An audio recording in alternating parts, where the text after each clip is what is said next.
ஆமென். 102வது சங்கீதம், 102வது சங்கீதம் அதனுடைய 15வது வசனத்தை வாசிக்க கேட்கலாம். கர்த்தர் சீயோனை கட்டி, கர்த்தர் சீயோனை கட்டி தமது மகிமையில் வெளிப்படுவார். கரங்களை உயர்த்தி விசுவாசிக்கிறவங்க சத்தமா இந்த வார்த்தையை என் கூட சேர்ந்து வாசிக்கலாமா? எல்லாரும் நீங்க தான் அந்த சீயோன்னு நம்பி சத்தமா வாசிக்க போறீங்க. வாசிக்க பார்க்கலாம். கர்த்தர் சீயோனை கட்டி தமது மகிமையில் வெளிப்படுவார். ஆமென் சொல்லுங்க பார்க்கலாம். ஆமாம், சீயோன் இருக்கிறதுனால சிலருக்கு அது சொல்றதுக்கு கொஞ்சம் ஒரு மாதிரி இருக்கு. அந்த சீயோனை எடுத்துட்டு என்னன்னு வாசிக்கிறீங்களா? ஆமாம், இப்போ வலது கரத்தை உயர்த்தி சத்தமா, கர்த்தர் என்னை கட்டி தமது மகிமையில் வெளிப்படும். ஒன்ஸ் அகைன், கர்த்தர் என்னை கட்டி தமது மகிமையில் வெளிப்பட. நம்புறவங்க சத்தமா ஆமென் சொல்லுங்க பார்க்கலாம். அவர் விரும்பி தெரிந்தெடுத்த சீயோன். சீயோனை குறித்து சொல்லப்படுகிறது, அவர் விரும்பி தெரிந்தெடுத்த சீயோன் என்று. கர்த்தர் மகிமை உண்டாவது. 132வது சங்கீதம் அதனுடைய 13வது வசனத்தில் சொல்றார், கர்த்தர் சீயோனை தெரிந்து கொண்டு அது தமக்கு வாசஸ்தலமாகும்படி விரும்பினார் என்று. அப்ப விரும்பி தெரிந்தெடுக்கப்பட்ட சீயோன். அவர் சீயோனுக்கு எப்படிதான் நன்மை செய்வார் என்றால், 51வது சங்கீதம் 18வது வசனத்தில் சொல்லப்படுகிறது, சீயோனுக்கு அவருடைய பிரியத்தின்படி நன்மை செய்வார். அவர் எருசலேமின் மதில்களை கட்டிக்கொண்டே இருப்பார். அப்ப சீயோனை கட்டுவதும் சீயோனுக்கு அவர் விரும்புகிற நன்மைகளை செய்வதும் தான் விரும்பி தெரிந்தெடுத்த சீயோனை குறித்து அவருடைய இயக்கமா இருக்கிறது. விரும்பி தெரிந்தெடுத்தவருடைய விருப்பம் சீயோன் இடிக்கப்பட்டிருப்பதல்ல, சீயோன் கட்டப்பட்டிருப்பது. சத்தமாய் ஆமென் சொல்லுங்க பார்க்கலாம். அன்பு தேவ பிள்ளையே, கர்த்தர் நம்மை அழைத்தது அழிப்பதற்கல்ல, கர்த்தர் நம்மை அழைத்தது ஆசீர்வதிக்க. நம்புறவங்க சத்தமா ஆமென் சொல்லுங்க. அழைப்புள்ள ஒரு தேவ பிள்ளை இதை நல்லா புரிஞ்சுக்கணும். நான் இடிபட்டிருப்பது அல்லது நான் விழுந்து கிடப்பது அல்லது நான் முடங்கி கிடப்பது, ஆமா, இது தேவனுடைய விருப்பம் அல்ல. அவர் மகிமை வெளிப்படணும்னா சீயோன் எப்படிதான் இருக்கணும் தெரியுமா? கட்டப்பட்ட நிலையில தான் இருக்கணும். கட்டப்பட்ட நிலையில தான் இருக்கணும். இந்த வார்த்தை இந்த காலையிலே பேசும்போது தைரியமாய் பேசிக் கொண்டிருக்கிறேன். ஆம், இந்த வார்த்தை நீங்க கேட்கும் போதே இந்த வார்த்தைக்கு உங்களை விட்டு கொடுப்பீர்களானா, இடிக்கப்பட்டதை குறித்து கலங்காதே. உன்னை கட்டி எழுப்புவதுதான் தேவ சித்தமாக இருக்கிறது. நீ கட்டி எழுப்பப்படுவாய். ஹல்லேலூயா. ஆண்டவருடைய மிகப்பெரிய விருப்பம் அவருடைய மகிமை வெளிப்படணும்னா, அல்லது அவரால் அழைக்கப்பட்ட, அவரால் தெரிந்து கொள்ளப்பட்ட சீயோன்ல அவருடைய மகிமை வெளிப்படணும்னா அவர் சொல்லுகிற வார்த்தை, அதை நான் கட்டி. சீயோன் கட்டப்பட்டிருப்பது தான் அவருக்கு மகிமை. நீங்க பாருங்க, மோசே மலையில ஆண்டவரோடு பேசிக் கொண்டிருந்த போது ஜனங்கள் வந்து கீழே கண்டுக்குட்டியை உண்டு பண்ணி தேவனுக்கு பிரியமில்லாத, தேவனுக்கு கோபத்தை உண்டு பண்ணுகிற ஒரு பெரிய ஒரு தீங்கை செஞ்சிட்டு இருப்பாங்க. அந்த தீங்கை மோசைக்கு தெரியாது. ஆனால் கர்த்தர் அதை பார்த்து மோசே கிட்ட யாத்திராகமம் 32வது அதிகாரத்தில் என்ன சொல்லுவார்னா, மோசே, இந்த ஜனங்கள் வணங்க கழுத்துள்ளவர்கள், இந்த ஜனத்தை நான் அழிச்சு 10வது வசனத்தில் சொல்றாரு, ஆமா, நான் இவர்களை அழித்து போட நீ என்னை விட்டு விடு, உன்னை ஒரு பெரிய ஜாதி ஆக்குவேன் அப்படின்றார். ஆமா, உடனே மோசே ஆண்டவர் பாதத்தை பிடித்து கெஞ்சுகிறார். என்ன சொல்லி கெஞ்சுகிறார்னா, 12-14 வசனங்களை வாசிங்கள். மலைகளில் அவர்களை கொன்று போடவும், பூமியின் மேல் இராதபடிக்கு அவர்களை நிர்மூலமாக்கவும், அவர்களுக்கு தீங்கு செய்யும் பொருட்டே அவர்களை புறப்பட பண்ணினார் என்று எகிப்தியர் சொல்வாங்க. ஆண்டவர், எகிப்தியர் நீங்க இப்ப இதை செஞ்சீங்கன்னா எகிப்தியர் என்ன சொல்லுவாங்க தெரியுமா? அவங்கள கொல்றதுக்கு தான் அவர் அழைச்சார். ஆண்டவர், இதனால உங்க நாமம் மகிமைப்படாத ஆண்டவரே, உங்களுடைய நாமம் தூஷிக்கப்படுமே ஆண்டவரே, அதனால அவங்களை அழிச்சிடாதீங்க. உங்க நாமம் மகிமைப்படணும்னா இவங்க அழியக்கூடாது, இவங்க ஆசீர்வதிக்கப்படணும் ஆண்டவரே. இப்படி சொல்லி கெஞ்சி பிரார்த்தித்தானாம். பிரார்த்தித்ததும் 14வது வசனத்தில் சொல்லப்படுகிறது, கர்த்தர் தமது ஜனங்களுக்கு செய்ய நினைத்த தீங்கை செய்யாதபடிக்கு பரிதாபம். அவர் எதனால ஸ்டாப் பண்றாருன்னா, மோசே வச்ச பிரேயர் அப்படிப்பட்ட பிரேயர். வெறுமையை அழிக்காதீங்கன்னு சொல்லல, வெறுமை அழிக்காதீங்கன்னு சொல்லல. என்ன சொல்ற ஆண்டவர், நீங்க அழிச்சிட்டீங்கன்னா நீங்க இந்த ஜனத்தை தெரிந்தெடுத்தது நோக்கம் நிறைவேறாமலே போயிடும். அது மட்டும் இல்ல ஆண்டவரே, இந்த ஜனத்தை நீங்க இப்ப அழிச்சிட்டீங்கன்னா, நீங்க அழைத்த அழைப்பினால அவங்க நாம மகிமைப்படாத ஆண்டவரே, எகிப்தியர் வந்து உங்களை தூஷிக்க தொடங்கிடுவான். அவங்க தெய்வத்துக்கு இவ்வளவுதான், அதனால அப்படி அழிச்சிடாதீங்கன்னு சொன்னதும் கர்த்தர் அந்த தீங்கு அங்க ஸ்டாப் பண்றார். ஒரு தேவ பிள்ளை நல்லா புரிஞ்சுக்கோங்க, அழைக்கப்பட்ட ஒவ்வொரு தேவ பிள்ளையும் இடிக்கப்பட்டிருப்பது தேவ சித்தம் அல்ல, கட்டி எழுப்பப்படுவதே தேவ சித்தமா இருக்கிறது. ஏன்னா நீ அவருடைய மகிமை வெளிப்படுகிற பாத்திரம், மகிமை வெளிப்படுகிற பாத்திரம். இந்த சீயோனை குறித்து தான் சங்கீதம் 69வது சங்கீதத்தின் 35வது வசனத்தில் சொல்லுகிறார். வாசிங்கள் 69வது சங்கீதம் 35வது வசனம். தேவன் சீயோனை ரட்சித்து யூதாவின் பட்டணங்களை கட்டுவார், அப்பொழுது அங்கே குடியிருந்த அதை சுதந்திரித்துக் கொள்வார். சீயோனை ரட்சித்து அவருடைய அடுத்த ப்ராசஸ் என்ன? அதை கட்டி எழுப்பணும். நாளுக்கு நாள் என் வாழ்க்கை கட்டி எழுப்பணும், நாளுக்கு நாள் குடும்பம் கட்டி எழுப்பப்படணுமே தவிர என் வாழ்க்கை இடிக்கப்பட்ட நிலையில் இருக்கக்கூடாது. அப்படி இடிக்கப்பட்ட நிலையில் இருப்பது தேவனுக்கு மகிமை அல்ல. தேவனுடைய விருப்பம் சீயோன் கட்டி எழுப்பப்படணும்.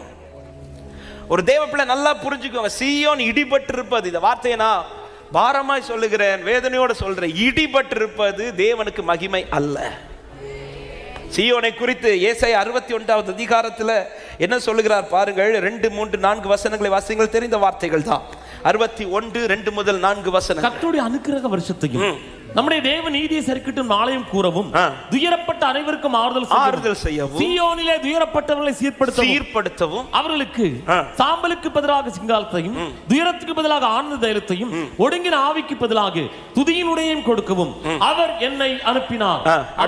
அவர்கள் கர்த்தர் தம்முடைய மகிமைக்கென்று நாட்டின நீதியின் விருட்சங்கள் என்னப்படுவார். மகிமைக்கென்று நாட்டின விருட்சம் சீயோனை சொல்லிட்டு அடுத்த வசனம் என்ன சொல்லப்படுகிறது வாசிங்கள். அவர்கள் நெடுங்காலமாய் பாழாய் கிடந்தவைகளை கட்டி பூர்வத்தில் நிர்மூலமானவைகளை எடுப்பித்து தலைமுறையாய் இடிந்து கிடந்த பாழான பட்டணங்களை புதிதாய் கட்டுவார்கள். கரங்களை உயர்த்தி ஆமென் சொல்லுங்க. அப்ப மகிமைக்காய் தெரிந்தெடுக்கப்பட்ட சீயோன்ல ஆண்டவர் எதை கவனிக்கிறார் பாருங்க. நெடுங்காலம் பாழாய் கிடந்தது திரும்ப கட்டணும், நிர்மூலமானது எடுப்பிக்கப்படணும், தலைமுறை இடிந்து போனது திரும்ப. அப்ப இடிக்கப்பட்டிருப்பது, பாழாய் கிடப்பது, நிர்மூலமாக இருப்பது சீயோனில் தேவன் விரும்புகிறது அல்ல. ஆண்டவரே தலைமுறை இப்படிதான் ஆண்டவரே இருக்குது, அப்படி இருந்துட்டு போயிடட்டும், வேற ஏதாவது இல்ல இல்ல இல்ல. ஆண்டவரே இடிக்கப்பட்டது இடிக்கப்பட்டதாகவே இல்ல. சீயோனை நீ கர்த்தரால் விரும்பி தெரிந்து கொள்ளப்பட்ட பாத்திரம்னா, அவன் எப்படிதான் பூமியில கர்த்தர் இருக்க விரும்புறான்னா கட்டப்பட்ட வாழ்க்கையோடு இருந்துதான் விரும்புறார். எத்தனை பேர் விசுவாசிக்கிறீங்க? என்னை விரும்பி தெரிந்தெடுத்தவர் என்னை கட்டி எழுப்புவார்னு சொல்றவங்க வலது கரத்தை உயர்த்தி யெகோவா ஓசேனு என்னை மீண்டும் கட்டுகிறீர், யெகோவா சபையோ என்னை ஆளுகை செய்கிறீர், யெகோவா ஓசேனு என்னை மீண்டும் கட்டுகிறீர், யெகோவா ஓ என்னை ஆளுகை செய்கிறே, நீர் இல்லாமல் ஒன்றுமில்லையே, என்னை தள்ளாமல் சேர்த்து கொள்வீரே, நீர் இல்லாமல் ஒன்றுமில்லையே, என்னை தள்ளாமல். வாழ்க்கையில இடிக்கப்பட்ட அனுபவம் 2 விதங்கள் உண்டு. ஒன்று, ஆண்டவர் சிலரை இடிப்பார். இந்த வார்த்தையை சொல்லும் போது நடுக்கமா பேசுறேன். ஆண்டவர் உன்னை இடிச்சிட்டார்னா அது யாருக்கும் கட்ட. யோபு ஒரு வார்த்தையை 12வது அதிகாரம் அதனுடைய 14வது வசனத்துல சொல்றார், கவனிங்கள். யோபு 12:14. இதோ அவர் இடித்தால் கட்ட முடியாது, அவர் மனுஷனை அடைத்தால் விடுவிக்க முடியாது. அப்ப ஆண்டவர் ஒருத்தங்க லைஃபை இடிச்சிட்டார்னா என்ன பண்ண முடியாது? ஆண்டவர் சும்மா இடிப்பாரா? சும்மா இடிக்க மாட்டார். ஆண்டவர் ஒருத்தனை இடிக்கிறார்னா அதுக்கு 2 ரீசன். ஒன்று, நமக்கு தெரியும், ஆதியாகமம் 11வது அதிகாரத்தில் பாபேல் கோபுரத்தை கட்டும்படியாய் ஜனங்கள் ஒருமனப்பட்டு என்ன சொல்லி கட்டுறாங்கன்னா, தங்களுக்கு தாங்களே. அவன் 11வது அதிகாரத்தில் நீங்க இந்த வசனங்களை படிச்சீங்கன்னா தெரியும். ஆமென். 4வது வசனத்துல இருந்து வாசிங்கள். பின்னும் அவர்கள் நாம் பூமியின் மீதெங்கும் சிதறி போகாதபடி நமக்கு ஒரு நகரத்தையும் வானத்தை அளாவும் சிகரம் உள்ள ஒரு கோபுரத்தையும் கட்டி நமக்கு பேர் உண்டாக பண்ணுவோம். தங்களுக்கு பேர் உண்டாகும்படி செய்றாங்க பாருங்க. இது ஆண்டவர் இடிச்சு போடுவார். ஒரு தேவ பிள்ளையுடைய வாழ்க்கையில் ரொம்ப கவனமா இருக்க வேண்டியது, நமக்கு பேர் உண்டாகல்ல, அவருக்கு மகிமை உண்டாக. ஹல்லேலூயா. நமக்கு பேர் உண்டாக எதை நம்ம செய்யறோமோ, சீயோனை குறித்து நான் பேசுறேன், நான் மற்றவங்களை குறித்து பேசல. தேவனால் அழைக்கப்பட்ட ஒரு தேவ பிள்ளை இதுல ரொம்ப கவனம். இந்த வார்த்தையை காலில் எடுக்கும் போதே நான் நடுக்கத்தோடு தான் எடுத்துக்கொண்டிருந்தேன். நமக்கு பேருண்டாக, நம்ம பேர் புகழ்ச்சிக்காக, நாம இஷ்டப்படி நாம யோசித்து நம்முடைய சிந்தையில என்ன தோணுதோ, நாம என்ன விரும்புறோம் அதை செய்கிறதை கர்த்தர் இடித்தால் அதை கட்டி எழுப்ப முடியாது. ஆனா இந்த வார்த்தை எடுக்கும் போது நான் இன்னொன்னு ஜெபிக்க தொடங்கினது, ஆண்டவர் அப்படி எழும்புறதெல்லாம் இடிச்சிருக்கேன், அப்படி ஒண்ணு என் லைஃப்ல வேணாம். எனக்கு பேர் புகழ்ச்சிக்கலப்பா, உங்க நாம மகிமைக்காக, எங்களுக்கல்ல கர்த்தாவே, எங்களுக்கல்ல, உம்முடைய நாமத்திற்கு மகிமை வர பண்ணுங்க. ஒரு தேவ பிள்ளையுடைய ஜெபம் எல்லா காரியத்திலும் இப்படிதான் இருக்கணும். அப்படி என் பேர் புகழ்ச்சிக்காக நான் ஒரு காரியத்தை செய்யறேன், நான் ஊழியம் செய்கிறதா இருந்தாலும் சரி, என் பேர் புகழ்ச்சிக்காக செய்வேனே, ஆனால் கர்த்தர் என் ஊழியத்தை இடிச்சு போடுவார். இந்த வார்த்தை நடுக்கத்தோடு பேசுகிறது, சத்தத்தை யார் கேட்டுக்கொண்டிருந்தாலும் சரி, பேர் புகழ்ச்சிக்காக ஊழியம் செய்த ஊழியத்தை இடித்து போடுவார். பேர் புகழ்ச்சிக்காக எதை செய்தாலும் கர்த்தர் அதை இடித்து போடுவார். கர்த்தருடைய நாம மகிமைக்காக, கர்த்தருடைய நாம புகழ்ச்சிக்காக, கர்த்தருடைய நாம மேன்மை அடைவதற்காக. ஆமே, அதை யாருக்கும் கட்ட முடியாது. அந்த பிளான் அதோட முடிஞ்சிச்சு பாருங்க. அவர் திறக்கிற வாசலை அடைக்க முடியாதது போல, அவர் அடைச்ச வாசலை திறக்க முடியாதது போல, அவர் இடிச்சதை யாருக்கும் ஆமே திரும்ப கட்ட முடியாது. ரெண்டாவது யார் வாழ்க்கையில கர்த்தர் இடிக்கிறார்னா, சங்கீதம் 28வது சங்கீதம் அதனுடைய 5வது வசனத்தை வாசிங்கள். அவர்கள் கர்த்தருடைய செய்கைகளையும் அவர் கரத்தின் கிரியைகளையும் கவனியாதபடியால், ஒரு மொழிபெயர்ப்பில் உணராதபடியால் அவர்கள் இடித்து போடுவார், அவர்களை கட்ட மாட்டார். அவர்கள் என்ன பண்ண மாட்டார்? இன்னொரு குரூப்பை இடிக்கிறார். இந்த குரூப்னா அவர் எவ்வளோ நன்மை செய்த பிறகும், அவர் எவ்வளோ பேசின பிறகும் அதை உணராம நிர்விசாரமா இருக்காங்க பாருங்க, அலட்சியம் பண்றாங்க பாருங்க. இவங்க வாழ்க்கையில கர்த்தர் கட்ட மாட்டாரா, என்ன செய்வாராம்? இடிப்பாராம். ஹல்லேலூயா. நினிவேயை உடனே ஆண்டவர் அழிக்கல, ஆனால் அவர் உணர்த்தினதும் அவங்க உணர்வு அடைஞ்சாங்க பாத்தீங்களா? உணர்ந்ததும் கர்த்தர் இடிக்கணும்ன்ற பிளானையும் மாத்துறார். அதே ஆண்டவர் சோதோமுக்கும் உணர்த்துறார். தூதர்கள் அனுப்பும் போது லோத்தின் வீட்டுக்குள்ள போனாங்கல்ல, அப்போதாவது அங்க இருக்கிற ஜனங்கள் கொஞ்சம் உணர்வு அடைஞ்சு, லோத்தே, நீ தான் பெற்றுக்கொண்ட அந்த மீட்பை எங்களுக்கும் பெற்றுக்கொள்றதுக்கு ஏதாவது வாய்ப்பு இருக்குதா கேட்டு சொல்லுன்னு பார்த்தா, அவர்கள் அதன் நடுவிலும் அங்கே பலவந்தம் தான் பண்றாங்களே தவிர யாரும் உணர்வடையல. லோத்தின் மனைவியை குறித்து கடந்த நாட்களில் நாம் கேட்டோமே, திரும்பி பார்க்கிற அந்த நிலை, உணர்வடையாத ஒரு நிலை. இந்த உணர்வு இல்லாம தேவன் செய்த செயல்களை, தேவன் பேசுகிற வார்த்தைகளை அலட்சியம் பண்றவங்க வாழ்க்கையில கர்த்தர் பல காரியத்தை இடித்து போடுவார். அப்படி இடிக்கிறார்னா அதை திரும்ப கட்ட முடியாது. பைபிள் தெளிவு, அவர் இடிப்பாரே தவிர கட்ட மாட்டார். தேவ பிள்ளைகளே, தேவ சமூகத்திலே நாம் கேட்கிற வார்த்தைகள் நான் எப்படி கேட்கிறேன்? ஆண்டவர் செய்கிற நன்மை நான் எப்படி பார்க்கிறேன்? இவ்வளவு நாள் கர்த்தர் என்னை நடத்தி வந்ததை நான் எப்படி எடுத்துக்கிறேன்? அலட்சியம் பண்றேனா அல்லது அதை நான் பாக்கியமாய் பார்க்கிறேனா? கர்த்தர் என்கிட்ட பேச வார்த்தைகளை நான் அலட்சியம் பண்றேனா அல்லது பாக்கியமாய் பார்க்கிறேனா? கர்த்தர் தருகிற கிருபையை நான் அலட்சியம் பண்றேனா அதை பாக்கியமாய் பார்க்கிறேனா? ஆமே, இந்த வார்த்தையை நான் இப்படி சொல்றேன், கர்த்தருடைய செய்கைகளையும் கர்த்தருடைய கரத்தின் கிரியைகளையும் எவர்கள் உணர்ந்து சரியாய் பார்க்கிறார்களோ அவர்களை இடிக்க மாட்டார், அவர்களை கர்த்தர் கட்டி எழுப்பிக் கொண்டே இருப்பார். ஹல்லேலூயா. உணர்வடையுங்கள். உணர்வில்லாத இருதயத்தை கர்த்தர் செய்கிற கிரியைகள்லாம் அப்படி விட்டுருவார். அவங்க இஷ்டத்துக்கு விட்டுருவார். அதுக்கப்புறம் சத்துரு புகுந்து விளையாடுவான். அவன் என்ன செய்யணுமோ செய்வான். அவர் கையை வச்சிட மாட்டார். இந்த குயவனை குறித்து சொல்லும்போது அவன் அந்த குயவன் கையில் அந்த களிமண் வந்து கெட்டு போனது உண்மை. ஆனா கெட்டு போன மண்ணை திரும்ப தன் பார்வைக்கு சரியாய் வணைந்தான் என்று தான் சொல்லப்பட்டிருக்கிறது தவிர திரும்ப அது கெட்டு போச்சுன்னு. ஒரு முறை கெட்டப்பா ஓகே, எத்தனை முறை கெடுவ? நீ பல முறை கெடுறன்னா உனக்கு என்ன இல்லை? உணர்வு இல்லை.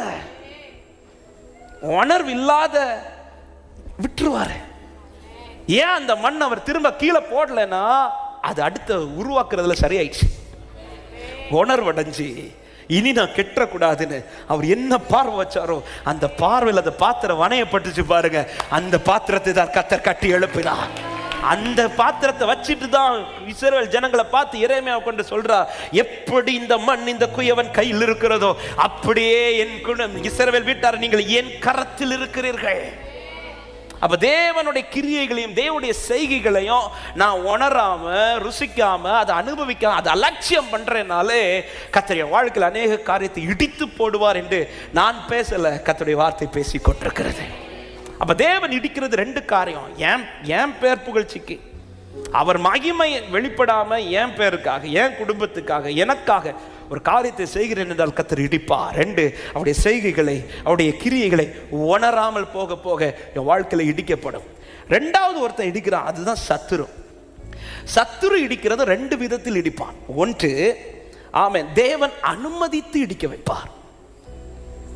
ரெண்டு, அவனாக எதிர்த்து வந்து இடிப்பான். தேவன் அனுமதித்து இடிக்க வைக்கிறார்னா அது சேஃப். அதை குறித்து நீங்க கவலையே படாதீங்க.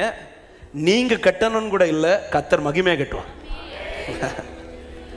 தேவன் சில சத்துருக்களை உங்க லைஃப்ல எழும்ப விட்டு, அல்லது தேவன் சில காரியத்தை உங்க லைஃப்ல பர்பஸா எழுப்ப விட்டு சிலதை சத்துருவை கொண்டு இடிக்கிறார்னா அடுத்து கட்ட போடுறது இதுவரை நீங்க கண்டதல்ல, அதிலும் மேன்மையானதோட கர்த்தர் காண்பிக்க போகிறார். ஹல்லேலூயா. ஆனா சத்துரு உட்புகுந்து இடிப்பான் பாருங்க. சில வாழ்க்கையில சத்துரு கேப் கிடைச்சதுமே அவன் இவன் இவன் இவன் தாழ்பால் கொஞ்சம் லூஸ் ஆயிட்டு தெரிஞ்சதுமே உள்ள என்றாவான் பாருங்க. அப்படி என்றாகிற சத்துரு இடிக்கிறது, அந்த இடி அப்படி ஒரு லைஃப் உங்க லைஃப்ல இருக்குதுன்னா நீங்க கண்டிப்பா தேவ சமூகத்திலிருந்து கட்டி எழுப்பப்பட்டு தான் ஆகணும். இன்னைக்கு அப்படிப்பட்டவர்களுக்கு தான் கர்த்தர் பேசுறார். ஆமென். இது சத்துரு வந்ததா இல்லது கர்த்தர் சத்துரு அனுப்புனதா எப்படி நான் அறிந்து கொள்வேன்? அது எப்படி எனக்கு தெரியும்? கர்த்தர் அனுமதித்த சத்துரு உங்க லைஃப்ல வருதுன்னா அதுக்கு முன்பாக அதற்கான வார்த்தை கர்த்தர் தந்திருப்பார். யோசேப்புக்கு தரிசனம் வந்த பிறகுதான் சகோதரர்கள் குழியில போட்டாங்க. குழியில போட்ட பிறகு தரிசனம் இல்லை, தரிசனம் வந்த பிறகுதான் குழி. தாவீதின் மேல அபிஷேகம் வந்த பிறகுதான் பிரச்சனை. வார்த்தை வந்த பிறகு சத்துரு வாரானா இது கர்த்தர் அனுமதித்தது. அதை குறிச்சு ஒரே பண்ணாதீங்க. வசனம் உங்களுக்காக பேசும், வார்த்தை கிரியை செய்யும். நீ எவ்வளவு இடிக்கப்பட்டாலும் உன்னை திரும்பி கட்டி எழுப்ப என் தேவன் வல்லவரா இருக்கிறார் என்று விசுவாசிக்கிறவங்க நல்ல கைகளை தட்டி ஆமென் சொல்லுங்க பார்க்கலாம். வேர்டு வந்த பிறகு சத்துரு வாரானா தைரியமா இருங்க, தைரியமா இருங்க. அதுக்கப்புறம் உங்க லைஃப்ல சில இடிபாடுகள் வந்தாலும் கவலைப்படாதீங்க. ஆமா, நீங்க இடிக்கப்பட்டதை விட பல மடங்கு பலமாய் கர்த்தர் உங்களை கட்டி எழுப்ப வல்லவரா இருக்கார்.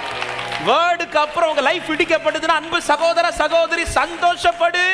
ஆமா, ஒரு மாடி இருந்த வீடு 5 மாடியா மாற போகுதுன்னு அர்த்தம். ஹல்லேலூயா. நான் சொல்ற வேர்டை சரியா புரிஞ்சு சிலர் இப்பதான் யோசிக்கிறாங்க, ஒரு மாடி வீடு 5 மாடி வீடா மாற, ஒருவேளை அடுத்த கவர்மெண்ட்ல வருமோன்னு. ஹல்லேலூயா. சத்துரு அனுமதித்து இருந்த ஒரு மாடி வீடு இடிக்கப்படுதுன்னா அதாவது கர்த்தர் வேர்டை தந்த பிறகு சிலது பறிக்கப்படுதா, சிலது இழந்து போகுதா. யோசேப்பின் வஸ்திரத்தை பறிச்சாங்க பாருங்க. எனக்கு ரொம்ப கடந்த நாள் யோசிக்க வச்சது, எல்லாருமே யோசேப்புக்கு வஸ்திரத்துல தான் கண் வைக்கிறாங்க இல்ல. சகோதரர்களும் பலவர்ண அங்கில தான். போத்திபாரின் மனைவி எதை தான் கண் வைக்கிறா? என் கையை பிடிக்க வேண்டியதான் அவங்களுக்கு, ஏன் வஸ்திரம் பிடிக்கணும்? அவன் யோசேப்பே, எல்லாரும் வஸ்திரத்தை கண் வைக்கிறாங்கன்னா உனக்கு ஒரு மகிமையான வஸ்திரத்தை, அதிபதி வஸ்திரத்தை கர்த்தர் ஆயத்தம் பண்ணி வச்சிருக்கிறார். ராஜா கூப்பிட்டு உனக்கு மேல ஒரு அதிபதி வஸ்திரத்தை போட போறாரு. ஹல்லேலூயா. தேவன் வேர்டை தந்த பிறகு ஒரு சத்துரு வாரான புரிஞ்சுக்கோங்க, இன்னைக்கு இருக்கிற என் மேன்மையை விட என் மேன்மையை கர்த்தர் பெருக பண்ண போகிறார் என்று விசுவாசிக்கிறவங்க, யெகோவா ஓசேனு என்னை மீண்டும் கட்டுகிறீ, யெகோவா சபையோ என்னை ஆளுகை செய்கிறீ, யெகோவா யெகோவா ஓசேனு என்னை மீண்டும் கட்டுகிறீ, யெகோவா. இந்த வேர்டை ரிப்பீட் பண்ணுங்க எல்லாரும் விசுவாசத்தோட, யெகோவா ஓசேனு, யெகோவா. கர்த்தருடைய வார்த்தைக்கு பிறகு சில சத்துருவா, கலங்காதே, நீ கட்டப்படுவாய், நீ கட்டப்படுவாய். ரபஷகதரா, one more time, Jehovah ஓசேனு, Jehovah ஓசேனு என்னை மீண்டும் கட்டுகிறீ, யெகோவா. ஆமென். நீரில்லாமல் ஒன்றுமில்லையே, என்னை தள்ளாமல் சேர்த்துக் கொள்வீரே, நீரில்லாமல் ஒன்றுமில்லையே, என்னை தள்ளாமல். ஆமென். யோசேப்பு இந்த சத்துருக்களுக்காக எவ்வளவு நாள் அழுதான்னு கேட்டா தெரியல. குழியில போட்டதுக்காக அழுதுருப்பான். அது அந்த அழுகை எதனால வந்திருக்கோம்னா, நான் நம்புறேன் குழி வந்தது குழிக்குள்ள போட்டாங்கன்னு, என் அண்ணமார் செஞ்சுட்டாங்கிற ஒரு வேதனை எழுதிருப்பார். அதாவது என் சத்துரு செஞ்சிருந்தா கூட, தாவீது சொல்றாருல, எனக்கு விரோதமா எழுமுன சத்துருவா இருந்தா கூட நான் சகிச்சிருப்பேன். என் கூட அப்பம் புசித்தவர்கள், என் சொந்தங்களே, என் உறவுகளே, என் சகோதரர்களே, என் சகோதரிகள், இது எந்த மனுஷனானாலும் தாங்க முடியாது. அதை நினைச்சு அழுதுப்பா. ஆனா குழியை நினைச்சு, ஏன்னா யோசேப்புக்கு கான்ஃபிடென்ட் இருக்கு, தரிசனத்தை தாண்டி நான் குழிக்குள்ள இருக்கிறேன்னா இது குழி எனக்கு நிரந்தரம் கிடையாது, எனக்கு ஒரு மகிமையானது ஒன்றை கர்த்தர் ஆயத்தம் சரியா நடத்திட்டு இருக்கிறா. அதனாலதான் எந்த இடத்துல யோசேப்பு முறுமுறுத்ததை பார்க்கவே முடியாது. பைபிள் சொல்லுகிறது, கர்த்தருடைய வார்த்தை நிறைவேறும் மட்டும் அவருடைய வசனம் அவனை புடமிட்டு கொண்டே இருந்துச்சு. வார்த்தைக்கு அப்புறம் சத்துரு வாரானா, இடிக்கிறானா, அதை குறித்து கலங்காதீங்க. அவன் இருந்த பில்டிங்கை விட மகிமையானதுன்னு கட்டுறார். ஆனா இன்னொரு விதத்துல சத்துரு இடிப்பான். அதுதான் நம்ம கொடுக்கிற கேப். தாழ்பால் கொஞ்சம் லூஸ் ஆனதும்,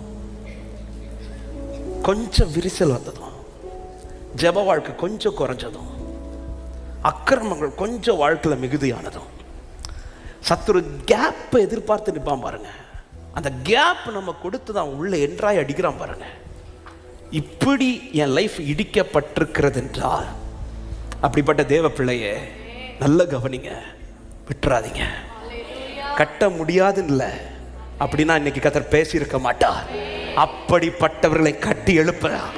என் ஆண்டவர் கரத்தினால் காரியம் கை கூடி வரும் என்று விசுவாசிக்கிறார். இந்த நெகேமியாவுக்கு அலங்கத்தை கட்டணும் இந்த வைராக்கி எதனால வந்துச்சுன்னா, இந்த அலங்கம் இடிக்கப்பட்டது வார்த்தைக்கு பிறகு நடந்தது அல்ல, சத்துரு உட்புகுந்து நடத்தினது. ஆமா, இந்த அலங்கத்தை குறித்து ஒரு வார்த்தை இருக்குமானால் இந்த அலங்கம் இடிக்கப்படும், ஆனா நெகேமியாவை நீ கட்டுவ, இப்படியெல்லாம் ஒரு வார்த்தை இல்லை. ஒரு வார்த்தை, எப்பா இந்த அலங்கம் இந்த நாட்கள்ல இடிக்கப்படும், இப்படி நிறைய வார்த்தைகள் ஆண்டவர் சீயோனை குறித்து பேசியிருக்கிறார், எருசலேமை குறித்து பேசுகிறார், ஜனங்களை குறித்து பேசியிருக்கிறார். அப்படி நிறைய வாக்குத்தத்தங்கள் இருக்கு. பிடிக்கப்படுவீர்கள் ஆனால் விடுதலையாக்கப்படுவீர்கள், சிறைப்பட்டு போவீர்கள் ஆனால் தீவிரமாய் விடுதலை, இப்படி எல்லாம் நிறைய இருக்குது. ஆனா இந்த எருசலேம் அலங்கம் இடிக்கப்பட்டதை குறித்து முன்னாகவே வார்த்தையை கொடுத்து சத்துரு இடிப்பா. ஆனா நெகேமியா ஒருத்தர் எழும்பி இப்படி எதுவுமே கிடையாது. நெகேமியா காதுல இப்ப என்ன செய்தி வருதுன்னா, சத்துரு புகுந்து அலங்கத்தை இடித்து போட்டான்ங்கிற செய்தி கேட்டதும் நெகேமியா இருதயம் துடிக்குது. என்ன துடிக்குதுன்னா, இது இடிக்கப்பட்டதை நான் விட்டுறக்கூடாது, இது எப்படியாவது கட்டி எழுப்பப்பட்டுதான் ஆகணும். அப்படிப்பட்ட நிலையிலே வாழ்ந்து கொண்டிருக்கிற அன்பு உள்ளமே, முதல்ல ஒரு வைராக்கியத்தோட இந்த செய்தி கேளுங்க. நான் விட்டு கொடுக்க மாட்டேன், திரும்ப கட்டி எழுப்புறது வரையிலும் நான் விட்டு கொடுக்க மாட்டேன். எத்தனை பேர் ஆமென் சொல்றீங்க? விட்டுறாதீங்க. நீ எழுந்திரு நெகேமியாவே, இது உனக்கான நேரம். நீ சாதாரணமான மனுஷன்தான். அவன் உன்னை யாரை ஏத்துக்க மாட்டாங்க. ஆனா இந்த குடும்பத்துல நீ எழும்பிதான் ஆகணும். இந்த வாழ்க்கையில நீ எழும்பிதான் ஆகணும். இந்த சிச்சுவேஷன்ல நீ எழும்பிதான் ஆகணும். இந்த சத்தத்தை கேட்டு இந்த வார்த்தைக்கு ஒப்பு கொடுக்கிற நெகேமியாவே எழுந்திரு. glory. இந்த நெகேமியா எழுந்தாம் பாருங்க. அதுதான் இந்த மாத வாக்குத்தத்தம். நெகேமியா 6:15-16. அப்படியே அலங்கமானது 52 நாளைக்குள்ளே கட்டப்பட்டு எலுல் மாதம் 25ஆம் தேதியிலே முடிந்தது. 16வது வசனம் வாசிங்கள். எங்கள் பகைஞர் எல்லாரும் அதை கேட்டபோது எங்கள் சுற்றுப்புறத்தாராகிய புறஜாதியான அனைவரும் கண்டபோது மிகவும் முனையற்று போய் இந்த கிரியை எங்கள் தேவனால் கைகூடி வந்ததென்று எத்தனை பேர் விசுவாசிக்கிறீங்க? இது என் சாட்சியாய் மாறும் என்று விசுவாசிக்கிறவங்க, இது என் சாட்சியா? சீயோன் இடிக்கப்பட்டது சாட்சி அல்ல, சீயோன் கட்டப்பட்டதுதான் சாட்சி. சீயோனை கட்டி கர்த்தர் தமது மகிமையில் வெளிப்படுவார். சீயோனே, உன் லைஃப்ல கர்த்தருடைய மகிமை தான் வெளிப்படணுமே தவிர சத்துருவின் பெயர் புகழ் வந்துடக்கூடாது. இடிக்கப்பட்ட சீயோன் என்று அல்ல, கட்டி எழுப்பப்பட்ட சீயோன். இப்படி சொன்னாதான் கர்த்தருக்கு மகிமை. அது கர்த்தருக்கு மகிமை. ஹல்லேலூயா. அன்பு தேவப்பிள்ளை, திரும்ப சொல்றேன், கர்த்தர் இடித்ததானால் நம்மளால் கட்டி எழுப்ப முடியாது. அதே நேரத்தில் கர்த்தர் சில சத்துருக்களை அனுப்பி வார்த்தை தந்த பிறகு, தரிசனம் தந்த பிறகு சில சத்துருக்கள் எழும்பி இடிக்கிறார்கள் என்று அதை குறித்து நீ ஒரே பண்ணாதீங்க. அதை கர்த்தரே கட்டி எழுப்புவார். ஹல்லேலூயா. ஆமென். தீயை கொளுத்தினவன் தான் அதுல வரக்கூடிய சேதாரத்துக்கு முழு பொறுப்பு. ஆமென். சிலதெல்லாம் கர்த்தர் உங்களுக்கு கொளுத்தி இருக்கிறார். அதுல ஒரு பாதிப்பு வருதுன்னா அது கர்த்தர் பார்த்துப்பார், அது கர்த்தர் செய்வார். நீ இழந்ததுக்கு இரட்டிப்பான நன்மதை கர்த்தர் உனக்கு தருவார். நீ வெட்கப்பட்ட சகல தேசத்தில் கர்த்தர், அது கர்த்தர் பார்த்துப்பார். ஆனா நான் இப்ப பேசிக்கொண்டிருப்பது கேப்பை பார்த்து சத்துரு அடிச்சிருக்கிறானா உங்க குடும்பத்தை? கேப்பை பார்த்து சத்துரு உங்க வாழ்க்கையை இடிச்சிருக்கிறானா? கேப் பார்த்து உங்க பிள்ளைங்க வாழ்க்கையை சத்துரு இடிச்சிருக்கிறானா? அப்படிப்பட்ட உள்ளத்தோடு கேட்கிற உள்ளமே. ஏன்னா வார்த்தைக்கு வந்த பிறகு இல்ல பாஸ்டர், ஆமா நல்லா தான் என் குடும்பம் போயிட்டு இருந்துச்சு, நல்லா தான் என் வாழ்க்கை போயிட்டு இருந்துச்சு, எங்கேயோ ஒரு கேப்ல, ஏதோ ஒரு கேப்ல சத்துரு புகுந்துட்டான். விட்டுறாதீங்க. இன்னைக்கு திரும்ப கட்ட போறோம். எவ்வளவு பெரிய அலங்கமானாலும், எவ்வளவு பெரிய மதில்களானாலும், எவ்வளவு பெரிய கூடாரமானாலும் கட்டி எழுப்பப்படுவதாக. ஆண்டவருக்கு மகிமை உண்டாகணும். நான் ஆராதிக்கிறேன் ஆண்டவருக்கு மகிமைக்காக. ஆண்டவரை என் பேர் புகழ்ச்சிக்கலப்பா, உங்க மகிமைக்காக என் குடும்பத்தை கட்டுங்க ஆண்டவரே. எத்தனை பேர் ஜெபிக்க துவங்குறீங்க? அப்படியே உங்க வலது கரத்தை உயர்த்தி, ஆண்டவரே உங்க மகிமைக்காக சீயோனை கட்டுவது சீயோனுக்கு மகிமை இல்லை, அது உமக்கு மகிமையப்பா. சீயோனை கட்டுவது அது உமக்கு மகிமையப்பா. ஜெபிக்கிற உள்ளமை இப்பொழுது ஜெபிக்க துவங்கு. ஆவியானவரை பலப்படுத்துவார், ஆவியானவர்களை அபிஷேகிப்பார், ஆவியானவர்களை பலப்படுத்துவார். கட்டி எழுப்பப்படுவீர்கள். கர்த்தர் விட்டு கொடுக்கல, கர்த்தர் உன்னை விடல. இது முடியாது என்று அல்ல, இது முடியும் தெய்வத்தால. எங்களுக்கல்ல, உங்க மகிமைக்காக. சீயோனே, ஏன் உன்னை கட்டணும்? ஏன் கட்டணும்? கட்டினாதான் அப்போ உங்க மகிமை வெளிப்படும். ஹல்லேலூயா.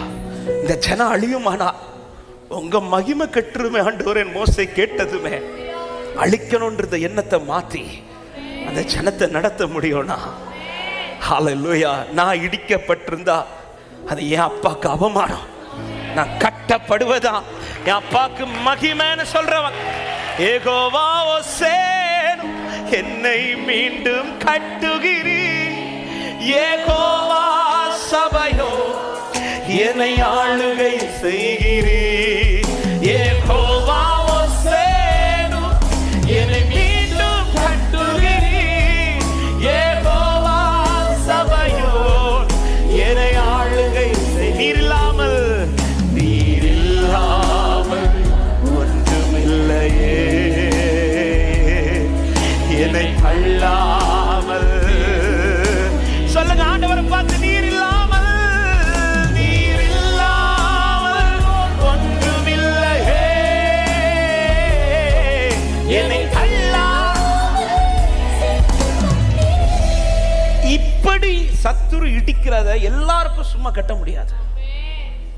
என் நெகேமியா மட்டும்தான் அந்த அலங்கத்தை குறித்து பாரமுடையவன் உண்டா?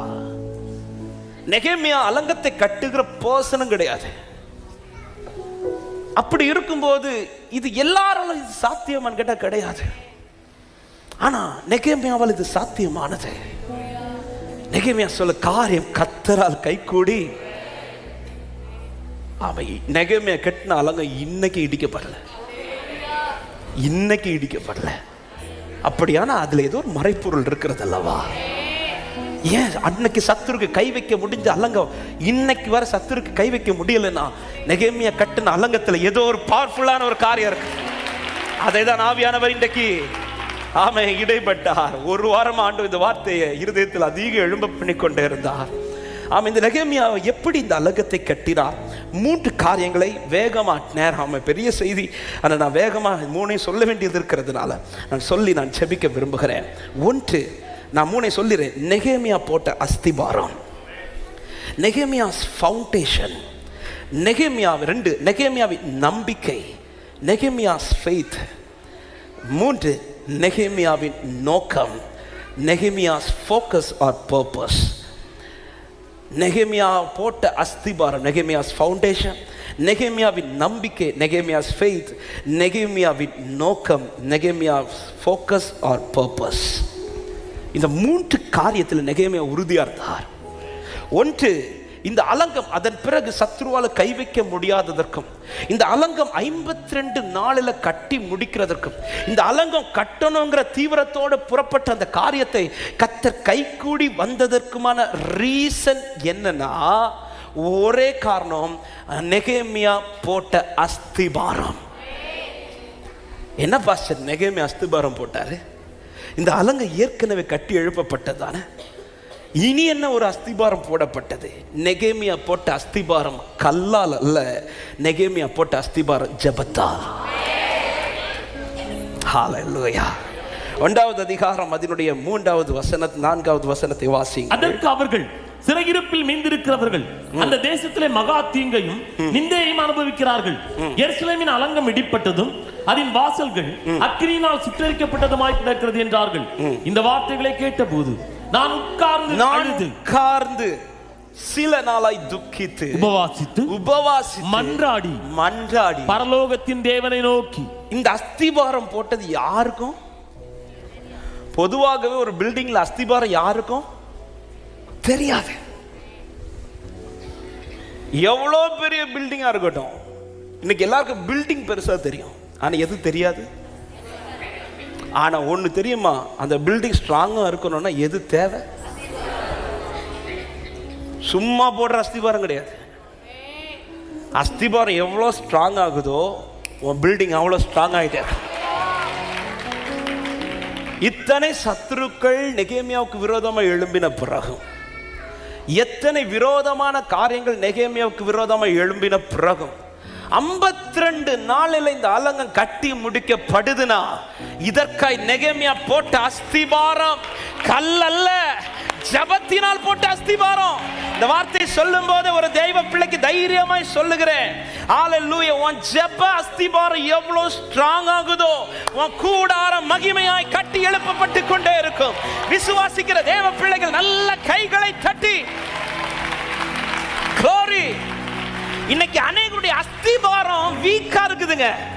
ஏன் சத்துரு ஈஸியா கோட்டையை வந்து தகர்க்கலாம்? ஏன் கூடாரத்தை ஈஸியா தகர்க்க முடிகிறது? இன்னைக்கு அநேகருடைய அஸ்திபாரம் இன்னும் மணல் மேல் இருக்கிறது போல. ஜப வாழ்க்கை இன்னும் சரியா இல்ல. ஆமா, ஜபத்தோடு துவங்கின எந்த ஒரு காரியமும், ஜபத்தால் வாழ்ந்து கொண்டிருக்கிற எந்த ஒரு குடும்பமும், ஜபத்தால் கட்டப்பட்ட எந்த ஒரு கட்டடமும் இதுவரை வீழ்ந்து போனதாய் சரித்திரமே இல்லை. ஹல்லேலூயா.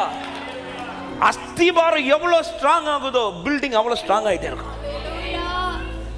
எவ்வளவு பெரிய பில்டிங் போடுறோமோ அவ்வளவு பெரிய அஸ்திபாரம் ஸ்ட்ராங்கா போட்டிருக்கணும். ஹல்லேலூயா. இன்னைக்கு அநேகருடைய குடும்பம் இடிக்கப்பட்ட ரீசன், அநேகருடைய வாழ்க்கை இடிக்கப்பட்ட நிலையில் இருக்கிற ரீசன் என்ன? அஸ்திபாரம் ஸ்ட்ராங் இல்ல. ஆமென். நெகேமியா அஸ்திபாரத்தை கல்லா போடல. இந்த வார்த்தையை சொல்லும் போது நான் அதை இப்படி எழுதினேன், உன் அஸ்திபாரத்தின் கல் உனது முழங்காலாய் மாறட்டும், உன் அஸ்திபாரத்தின் தண்ணீர் உனது கண்ணீராய் மாறட்டும். உன் முழங்காலும் உன் கண்ணீரும் அஸ்திபாரமாய் இருந்தால் உன் கூடாரத்தை எதுவும் அசைக்க முடியாது, உன் குடும்பத்தை எதுவும் அசைக்க முடியாது, உன் பிள்ளைகளை எதுவும் அசைக்க முடியாது. எத்தனை பேர் விசுவாசித்து ஆமென் சொல்றீங்க? ஹalleluya. இன்னைக்கு அநேகருடைய குடும்பத்துல இந்த ஜெப அஸ்திபாரம் இல்லை. அன்பு தேவ பிள்ளையே, இடிக்கப்பட்டுடுச்சு, ஓகே, ஆமென். திரும்ப உங்க முழங்கால்களை உறுதிப்படுத்துங்க, உங்க ஜெபத்தை உறுதிப்படுத்துங்க. நீங்கள் வடிக்கிற கண்ணீரும் நீங்கள் போடுகிற முழங்காலும் தான் இனி இந்த அலங்கத்தை திரும்ப கட்டி எழுப்புறதுக்கு அஸ்திபாரமாய் மாறும். ஆமென் சொல்லுங்க பார்க்கலாம். ஹalleluya. எலியாவுக்கு ஜெபம் அஸ்திபாரமா இருந்ததால் பாகால் தீர்க்கதரிசிகளுக்கு அவரை அசைக்க முடியவில்லை. தானியேலுக்கு ஜெபம் அஸ்திபாரமா இருந்ததால் சிங்கங்களுக்கும் எதிராளிகளுக்கும் அவரை அசைக்க முடியவில்லை. மொர்தெகாய்க்கும் எஸ்தருக்கும் ஜெபம் அஸ்திபாரமா இருந்ததால் ஆமானுக்கு அவர்களை அசைக்க முடியவில்லை. பவுலுக்கும் சீலாவுக்கு ஜெபம் அஸ்திபாரமா இருந்ததால் சிறைச்சாலின் அஸ்திபாரங்கள் அவர்களை அசைக்க முடியவில்லை. இயேசுவுக்கு ஜெபம் அஸ்திபாரமா இருந்ததால் சிலுவையோ மரணமோ அவரை அசைக்க முடியவில்லை. யார் வாழ்க்கையில ஜெபம் தைரியமான அந்த ஸ்ட்ராங்கான அஸ்திபாரமா இருக்குதோ, இயேசு நீ பார்க்க வீக்கா தெரியலாம், ஆனா உங்க ஜெபத்தினுடைய பலன் உங்க குடும்பத்துல கர்த்தர் காண பண்ணுவார், உங்க தலைமுறைக்கு காண பண்ணுவார். அன்பு சகோதரா, அன்பு சகோதரி, ஜெபத்தை விட்டுறாத, ஜெபிக்க அதிகப்படுத்துங்க. ஹalleluya, ஹalleluya. ஆமென். அதிகமா உங்களை ஜெபிக்க வைக்கிறார்னா புரிஞ்சுக்கோங்க, உங்க அஸ்திபாரத்தை ஸ்ட்ராங் பண்றார்னு அர்த்தம். அதிக கண்ணீர் விட வைக்கிறார்னா ஆமென், அஸ்திபாரத்தை ஸ்ட்ராங் பண்றார்னு அர்த்தம். இடிக்கப்பட்டதை கலங்காத, நீ ஜெபிச்சிட்டாரு, உன்னை அறியாமலே கர்த்தர் கட்டி எழுப்புகிறது உங்கள் கண்கள் பார்க்க வைப்பா. அதே நேரத்தில் ஒரு காரியத்தை இந்த நேரத்தில் எச்சரிப்பா பேசுற, ஜெபம் தளருதுன்னா எல்லாமே வீக்காயிரும். சத்துரு அதனாலதான் எங்க கை வைப்பானா, ஜெபத்துல கை வைப்பான். ஒரு காரிய சோறு வந்த உடனே எதுல கை வைப்பான், ஜெபத்துல கை வைக்கிறான். ஆமா, ஆனா ஒரு தேவ பிள்ளை புரிஞ்சுக்கணும், இந்த ஜெப அஸ்திபாரம் அசைஞ்சிச்சுன்னா மொத்த பில்டிங் அசைஞ்சிடும். அஸ்திபாரம் அசைஞ்சிச்சுனாலே முடிஞ்சுங்க. பவுலும் சீலாவும் ஜெபித்து ஆர்ப்பரித்த போது கட்டுகள் மொத்தமா எல்லாம் அவிழ்றதுக்கு ரீசன் என்ன தெரியுமா, அஸ்திபாரம் அசைஞ்சிச்சு. அஸ்திபாரம் அசைஞ்சிட்டுனா மேல இருக்கிற எவ்வளவு பெரிய பில்டிங் ஆனாலும் அசைச்சிடும். ஆனா அஸ்திபாரம் ஸ்ட்ராங் ஆயிட்டுனா எப்பேற்பட்ட காற்றடித்தாலும் உங்களால தைரியமா நிற்க முடியும். இன்னைக்கு உங்க ஜெப அஸ்திபாரம் எப்படி இருக்கிறது? ஹalleluya. நெகேமியாவால எப்படி இதை கட்ட முடிந்தது? எப்படி இது எல்லாருக்கும் நெகேமியா கட்டுறது தான் தெரியுது, நெகேமியா போட்ட அஸ்திபாரம் தெரியல. நெகேமியா போட்ட அஸ்திபாரம் தெரியல. நெகேமியா இவ்வளோ காரியத்தை தைரியமா ஃபேஸ் பண்றதுக்கு ரீசன் என்ன? ஆமே, நெகேமியா என்ன தைரியத்துல நெகேமியாவே நீ கால் எடுத்து வைக்கிற இந்த காரியத்துல நான் அஸ்திபாரம் போட்டுட்டேன். ஜெப அஸ்திபாரத்தை போட்டிருக்கிறதுனால இந்த காரியத்தை கர்த்தர் எனக்கு ஜெயமாய் மாறிக்கொண்டிருப்பார். ஹalleluya. 102வது சங்கீதம் 15வது வசனத்தான் இன்னைக்கு வாசித்தோம். கர்த்தர் சீயோனை கட்டி தமது மகிமையில் வெளிப்படுவார் சொல்லிட்டு அடுத்த வார்த்தை என்ன சொல்லுகிறது? வாசியுங்கள். திக்கற்றவருடைய ஜெபத்தை அலட்சியம் பண்ணாமல் அவர்கள் விண்ணப்பத்தை அங்கீகரிப்பார். சீயோன் கட்டி அவர் மகிமைப்படணும்னா நீ ஜெபத்தை அதிகப்படுத்துங்க. ஹalleluya. இடிக்கப்பட்டத ஜெபத்தை ஸ்டாப் பண்ணிராதீங்க. ஆமென். நீங்க ஜெபம் ஸ்டாப் பண்றத இடிக்கிறதுக்கு ரீசனே எனக்கு சில உள்ளத்தோடு கர்த்தருடைய ஆவியானவர் இந்த வார்த்தையை பேசுறார். உங்க ஜெப வாழ்க்கை எங்க சுருங்கிச்சோ அங்கதான் நிறைய விஷயங்கள் மாறிச்சு. ஹalleluya. உங்க ஜெப வாழ்க்கை சுருங்க சுருங்க சுருங்க நிறைய விஷயங்கள் மாறிட்டு இருக்குது. ஒரு காலத்துல நீங்கள் ஜெபித்த ஜெபம் உங்க கூடாரத்தில் எத்தனை புயல் அடிச்ச பிறகும் அசையாம நிக்க வச்ச அந்த கூடாரம் இன்னைக்கு ஒரு சின்ன காத்துல விழுந்துட்டே, இன்னைக்கு ஒரு சின்ன காற்றுல விழுந்துட்டு அவங்க ஜெபிக்கல இவங்க ஜெபிக்கல இது கம்ப்ளைண்ட் பண்ணாதீங்க. நான் ஜெபிக்கல, என் ஜெப அஸ்திபாரம் ஸ்ட்ராங்கா இருந்துச்சுன்னா என் அஸ்திபாரத்தின் மேல கட்டுகிற என் குடும்பம் ஸ்ட்ராங்கா தான் நிக்குவா. என் ஆண்டவர் எல்லாரும் ஜெபிச்சாங்களான்னு கேட்டா, நெகேமியா கூட அலங்கத்தை கட்ட வந்து எல்லாரும் இந்த அஸ்திபாரத்தை போட்டாங்களான்னு கேட்டா இல்லைங்க. ஆனா நெகேமியா போட்ட அஸ்திபாரம். அன்பு சகோதர, அன்பு சகோதரி, உங்க குடும்பத்தில் எல்லாரும் ஜெபிக்கிறவங்களான்னு கேட்டா தெரியல. ஆனா உங்களுக்குள்ள அந்த பாரத்தை கர்த்தர் அதிகமா வச்சு உங்களை அதிகமா கர்த்தர் ஜெபிக்க வச்சு அந்த ஜெப அனுபவம் இன்னைக்கு குறைஞ்சதுனால தான் உண்மையிலே யோசித்து பாருங்க. சில உள்ளத்துக்கு இந்த வார்த்தை டைரக்டா வந்து பேசுறதை நான் ஆவியில ஃபீல் பண்றேன். நீ கொஞ்சம் சிந்திச்சு பாருங்கள், எங்க மிஸ்டேக் வந்துச்சு, எங்க இது இந்த சத்துரு உள்ள புகுந்தான், எங்க இதுவரை என் குடும்பத்தில் இப்படி ஒரு பிரச்சனை வரலையே, எவ்வளவு நல்லா தானே போயிட்டு இருந்துச்சு. ஆமென். திருமணமான அன்னையில இருந்து எனக்கு பிள்ளைங்க பிறந்து வளர்றது வர பிரச்சனை இல்லையே, ஆனா இன்னைக்கு ஏதோ ஒரு கேப்ல எங்க கேப் வந்துச்சு, கொஞ்சம் வசதி வந்ததும் கொஞ்சம் நன்மை வந்ததும் ஜெபிக்கிறத ஸ்டாப் பண்ணிட்டீங்களே, கொஞ்சம் நன்மை வந்ததும் ஆண்டவரை தேடுறதை விட்டுட்டீங்களே. அப்பா சமூகத்தில் ஒண்ணு இல்லாத போது இருந்த நேரத்திற்கும் இப்ப எல்லாம் வந்த பிறகு இருக்கிற நேரம் எவ்வளவு நேரம். அன்னைக்கு எந்த ராத்திரி கர்த்தர் எழுப்பி விட்டாலும் ஜெபிப்போம், அன்னைக்கு எந்த காலத்துல கர்த்தர் எழுப்பி விட்டாலும் ஜெபிப்போம், எந்த பகல்ல கர்த்தர் வந்து பேசினாலும் ஜெபிப்போம். ஜெபிக்கிறதுக்காகவே இருந்த அநேகர் இன்னைக்கு ஜெபத்தையே மறந்து வாழ்ந்து கொண்டிருக்கிற அன்பு உள்ளமே, கர்த்தர் திரும்ப உன்னை புதுப்பிக்க விரும்புகிறார். நீ இழந்து போகல, கர்த்தர் உன்னை திரும்ப பலப்படுத்த விரும்புகிறார். இப்பொழுது நீங்கள் கூப்பிட்டு கேட்பீர்களானால் அந்த அபிஷேகம் திரும்ப உங்க தலை மேல வரும், அந்த ஜெபாவி திரும்ப உங்க தலை மேல வரும். இதோ நீ கேட்கிற இந்த நேரத்திலே இயேசுவின் நாமத்திலே மன்றாடி ஜெபிக்கிற, குடும்பத்திற்காய் கதறுகிற அந்த ஜெபாவின் அனுபவம் இப்பொழுது மறுபடியும் உங்கள் மேல. எத்தனை பேர் விசுவாசித்து என் மேல ஊட்டிங்கப்பா அந்த ஜெபாவிய, திரும்ப தாங்கப்பா, திரும்ப அந்த அஸ்திவாரம் பலப்படட்டும், திரும்ப அந்த அஸ்திவாரம் பலப்படட்டும். கேளு சகோதரி, கேளு சகோதரா, ஆன்லைன்ல இணைந்திருக்கிற உள்ளமே கேளு, இப்பொழுது கர்த்தர் ஊட்டுவாராக அபிஷேகத்தை.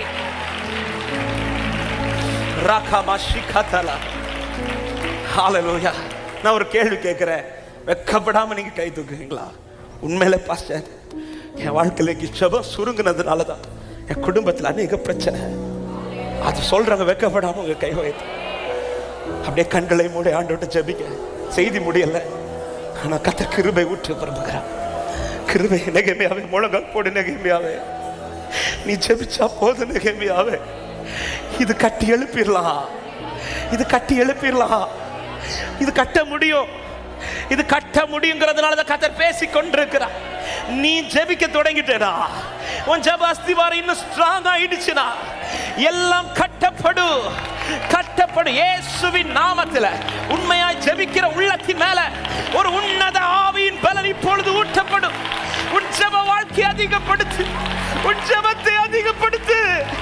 நீ விட விட விட உன் வாழ்க்கையில பிரச்சனை, நீ ஜெபிக்கிறத நிறுத்திராத. ரகபா ஷகதா ரபல கதரியாதரா, ஊற்றுங்க ஆண்டவரே, உடைய வல்லமை ஊற்றுங்கப்பா, உடைய அபிஷேகத்தை ஊற்றுங்கப்பா. முழங்கால்கள் பலப்படட்டும், ஜெபங்கள் பலப்படட்டும், இயேசுவின் நாமத்தினாலே, இயேசுவின் நாமத்தினாலே. இப்பொழுதே இப்பொழுதே ஜெபிக்க தடை பண்ணுகிற எல்லா சோர்வுகள், எல்லா பலவீனங்கள், எல்லா பொல்லாத வல்லமைகள் வெளியேறுவதாக. லகரபா ஷகதா ரிபானா கதா லிபரபா லேகா ரகா ஷகதரா லிப்ரா பாபா பாபா பாபா ரிபா ஷதரா. அஸ்திவாரம் அசையக்கூடாது, சத்துருவின் அஸ்திவாரம் அசையட்டும், சத்துருவின் கோட்டை அசையட்டும்.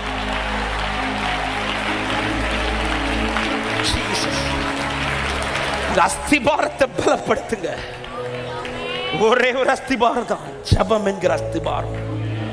நெகேமியா ஜெயிக்க காரணமே அவன் ஜெபத்தால் அஸ்திபாரம் போட்டான், ஜெபத்தால் அஸ்திபாரம் போட்டான். ஹalleluya, ஹalleluya. இந்த அஸ்திபாரம் யார் கண்ணுக்கு தெரியாது. இந்த அஸ்திபாரம் எப்படி எவ்வளவு போட்டிருக்காங்கிறது எது வச்சு தெரியும் தெரியுமா? அந்த பில்டிங் இருக்கிற ஹைட் வச்சு தெரியும். ஒரு பெரிய பில்டிங்கை பார்க்குறோன்னா எல்லாரும் என்ன சொல்லுவாங்க தெரியுமா? இதுக்கு ஸ்ட்ராங்கா அஸ்திபாரம். அவங்க ஜெப அஸ்திபாரம் நல்லா ஸ்ட்ராங் ஆகுறத உங்க குடும்பம் வளர்றதுல தெரியும். உங்க குடும்பம் வளரும் போதே சுத்தி இருக்கிறவங்களுக்கு தெரியும் இவங்க ஜெப அஸ்திபாரம் ஸ்ட்ராங்கா இருக்கு. ஹalleluya, ஹalleluya. அதே நேரத்தில் இந்த ஜெபத்தை சொல்லும்போது ரெண்டு காரியத்தை சொல்றேன். ஆமென். இந்த அஸ்திபாரம் போடும்போது ஒன்றை கவனித்துக் கொள்ளுங்கள். அஸ்திபாரம் வெளியே தெரியாதது போல நம்முடைய ஜெபமும் 4 பேருக்கு தெரிய வேண்டும் என்ற அவசியம். நீங்க பல மணி நேரம் வீட்டுக்குள்ள இருந்து ஜெபிச்சுட்டு அந்த ஜெபத்தை 4 பேர்ட்ட பெருசா பேசுறீங்கன்னு வச்சுக்கோங்களேன், அந்த அஸ்திபாரம் வீக் ஆனது, வீக் ஆகிரும். நெகேமியா தனியா இருந்து ஜெபிச்சது யார்ட்டையா சொன்னாரா? இல்ல. அந்த ரங்கத்தில் பார்க்கிற உங்கள் பிதா அவர் தான் வெளியரங்கமா பதில் செய்யணுமே தவிர நீங்க வெளியில சொல்லிட்டு இருக்காதீங்க. இன்னைக்கு நிறைய பேருடைய ஜெப ஸ்டாப்பா ரீசன் இதான். ஆவேசத்தில் சொல்லிடுறது, நான் பல மணி நேரம் இருந்து ஜெபிச்சேன், அதுக்கு பார்த்தா 1 மணி நேரம் கூட உட்கார முடியாது. பர்சனலாக ஆண்டவரோடு டைம் ஸ்பெண்ட் பண்ணுறது, டைம், நீங்கள் ஜெபிக்கிற ஜெபம், வடிக்கிற கண்ணீர், இது உங்கள் அறைக்குள்ளோட முடியணுமே தவிர அது இன்னொரு பர்சனுக்கு அது அஸ்திபாரம், அது கண்ணுக்கு தெரியாது. அப்போ எப்படி பிரதர் நான் ஜெபிச்சேங்கிறது வளரும் போது தெரியும், பில்டிங் கட்டி எழுப்பப்படும் போது தெரியும், உங்க குடும்பத்தை கர்த்தர் சாட்சியை நிறுத்தும் போது தெரியும். அது நீங்க சொல்ல தேவையில்லை, சுற்றி இருக்கிற பார்த்து சொல்லும், தேவனால் காரியம் கைகூடி வந்தது என்று. அநேகருடைய ஜெபம் வேல்யூ இல்லாம போறதுக்கு ரீசன் இதுதான். முத்துக்களை எங்க போடக்கூடாது? இந்த ஜெப அந்த அஸ்திபாரம், இந்த முத்தை வந்து நீங்க ஜெபிச்சுட்டு அவ்வளவு கஷ்டப்பட்டு ஆண்டவர் சமூகத்தில் பல மணி நேரம் கண்ணீர் வடித்து ஜெபித்துட்டு அதை வந்து 4 பேர்ட்ட பெருமை தயவு செஞ்சு பேசாதீங்க. அப்படி ஜெபிக்க வைக்கிறத கிருபைதான், நம்முடைய பலத்தினால ஜெபிச்சது அல்ல. ஆண்டவர் பாரப்படுத்தி ஜெபிக்க வச்சிருக்கிறார். ஆண்டவர் பாரப்படுத்தி குடும்பத்தை குறித்து. இந்த ஜெப அனுபவம் வந்து எல்லாருக்கும் ஈஸியா வராதுங்க. ஆமா, வார்த்தை ஜெபத்தை குறிச்செல்லாம் கேட்டுட்டு எத்தனை முறை ட்ரை பண்ணிருக்கிறோம், நம்ம எங்க ஜெபிச்சிருக்கிறோம். அப்ப நான் இன்னைக்கு சில நேரம் கொஞ்ச நேரம் ஆண்டு சமூகத்திலிருந்து சில காரியத்துக்காய் பாரப்பட்டு, என் குடும்பத்துக்காய் பாரப்பட்டு, என் குடும்பத்துல யாரும் செய்யாததை கர்த்தர் என்ன செய்ய வைக்கிறார்னா, இது பரலோகம் உன் மேல போட்டிருக்கிற ஒரு புதிய அபிஷேகம். அது அந்த அபிஷேகத்தை யூஸ்லெஸ் ஆக்கிறாதீங்க, அந்த அபிஷேகத்தை அவித்து போடாதீர்கள். ஹல்லேலூயா. அன்பு தேவ பிள்ளை, அதே நேரத்தில் ஆமா உங்க கூட 4 பேர் வந்து ஜெபிக்கணும்னு அவசியம் இல்லை. நெகேமியாவே, நீ தனி அறையில இருந்து ஜெபிச்சுக்கோ. நீ உன் கூடாரத்தில் நீங்க மட்டும்தான் ரொம்ப ஜெபிக்கிறவர்களா, நீங்க தனியா இருந்து ஜெபிங்க. அந்த ஜெபம் கூடாரத்தில் அநேக காரியத்தை கட்டி எழுப்பும் என்பதுல சந்தேகமே இல்லை. அதை நீங்க கண்ணார பாப்பீங்க. உங்க புருஷனை கர்த்தர் கட்டி எழுப்புவார், உங்க மனைவியை கர்த்தர் கட்டி எழுப்புவார், உங்க பிள்ளைகளை கர்த்தர் கட்டி எழுப்புவார், உங்கள் பெற்றோரை கர்த்தர் கட்டி எழுப்புவார், உன் கூடாரத்தை கர்த்தர் கட்டி எழுப்புவார். ஜெபத்தை மட்டும் விட்டுறாதீங்க. நெகேமியா ஜெபிச்சுட்டு 4 பேர், நான் தெரியுமா எப்படி ராஜா கண்களுக்கு ஒன்னும் சொல்லல, ஆனா ஒன்னு சொல்ற, கர்த்தருடைய கரம் என் மேல நன்மையா இருந்தது. எதனால நன்மை வந்துச்சு? நெகேமியா போட்டு அஸ்திபாரம் ஸ்ட்ராங்கா இருந்ததுனால நெகேமியா மேல கர்த்தருடைய கரம் நன்மையா இருந்துச்சு. 2வது, நெகேமியா ஜெபத்துல நீங்க கவனிச்சீங்கன்னா, மற்றவர்களை குற்றம் சாட்டுகிறவனா இல்லாமல் தன்னையும் சேர்த்து ஆண்டவர் சமூகத்தில் அர்ப்பணிப்பார். நீங்க நெகேமியா 1வது அதிகாரத்துல 6-7 வசனங்களை படிச்சீங்கன்னா தெரியும், வாசிக்கலாம். உமது அடியாராகிய இஸ்ரவேல் புத்திரருக்காக இந்த இரவும் பகலும் உமக்கு முன்பாக மன்றாடி, இஸ்ரவேல் புத்திரராகி நாங்கள் உமக்கு விரோதமாக செய்த பாவங்களை அறிக்கையிடுகிற அடியனுடைய ஜெபத்தை கேட்கிறதற்கு உம்முடைய செவி கவனித்தும் உம்முடைய கண்கள் திறந்தும் இருப்பதாக நானும் என் தகப்பன் வீட்டாரும் பாவம் செய்தோம். உண்மையில இங்க என்ன நெகேமியா பாவம் செஞ்சார்? அங்க இருந்த ஜனங்களுடைய அக்கிரமங்கள் நிமித்தம் சத்துரு உட்புகுந்து எல்லங்கத்தை இடிச்சிட்டான். ஆனா நெகேமியா தேவ சமூகத்தில் இருந்து அழும்போது, அலங்கம் இடிக்கப்பட்டதை குறித்து சொல்லும் போது, ஆண்டவர் அவங்க தப்பு பண்ணதுனால தான் ஆண்டவர் இப்படி, அவங்க இப்படி இருந்ததுனால தான் ஆண்டவர் இப்படி, அப்படி ஜெபிக்காம நானும் ஃபர்ஸ்ட் தன்னை முன்ன நிறுத்திட்டேன், அடுத்து கூட இருக்கிற எல்லாரையும் நிறுத்துறார். நான் அங்க தப்பு பண்ண ஆண்டவரே. இடிக்கப்பட்ட நிலையில் இந்த சத்தத்தை கேட்கிற அன்பு உள்ளமே, நீங்க ஜெபிக்கும் போது ரொம்ப கவனமா ஜெபிக்கணும். உங்க கூட இருக்கிறவங்களை பிளேம் பண்ணி ஜெபிக்காதீங்க.